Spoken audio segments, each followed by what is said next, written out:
আজ লাউয়ের শাক দিয়ে বাঁশপাতারি মাছ রান্না হবে খড়ির চুলায়। লাউ কোথায় দেখতে পাচ্ছি না। এই যে লাউ ধরছে, এই যে তুমি শাকগুলো ধরে রাখো। হ্যাঁ ধরে রাখো। না চুলকাবে না, কাটো ধরে রাখো। লাউ কোথায়? লাউ ধরছে, দেখা যাচ্ছে না। দেখা যাচ্ছে না। ধরো ভালো করে। হ্যাঁ ধরতে পারো না, এবার ধরো, এমনি ধরো, কিছু নিয়ে আসি। এমনি ধরো। কিছু নিয়ে আসি না।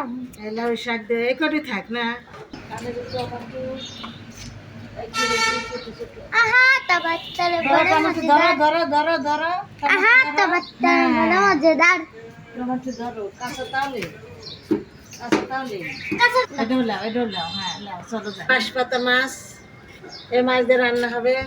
আর মানে এটা হলো এখন এগুলো মানে এটা স্টোভের মতো লাগে। হ্যাঁ এগুলো কাটিয়ে লই। এখন বটি লইছি, বাসন আমি একটু থুয়ে দিই। যাও। আহা তাবাত্তারে বড় মজাদার। আমরা এটা কাটিয়ে লিখেছি। বাস থামা।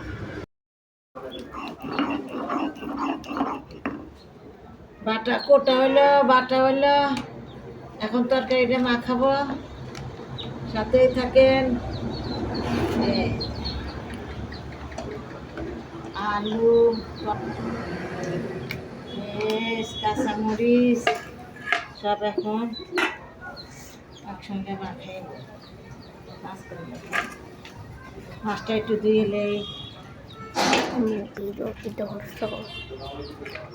মাছটা একটু ধুয়ে নিলে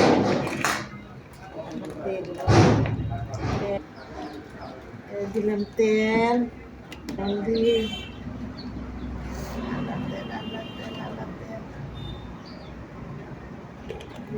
চাল এখন হাতে মাখায় দিচ্ছি। হয়ে গেল।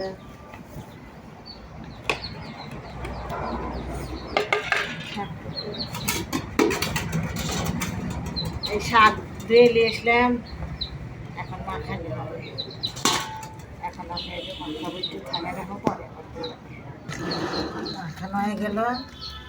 দিয়ে দেবো পানি, এখন জাল হবে, সাথেই থাকেন।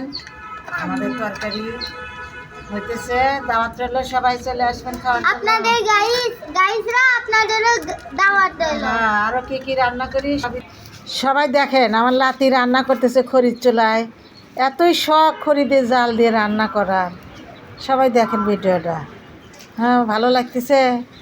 হ্যাঁ কেমন লাগতেছে ভাইয়া? খুব ভালো। তরকারি বলক এসে গেছে, খড়ির চুলায় রান্না হচ্ছে। কি সুন্দর সবজি তরকারি আমাদের।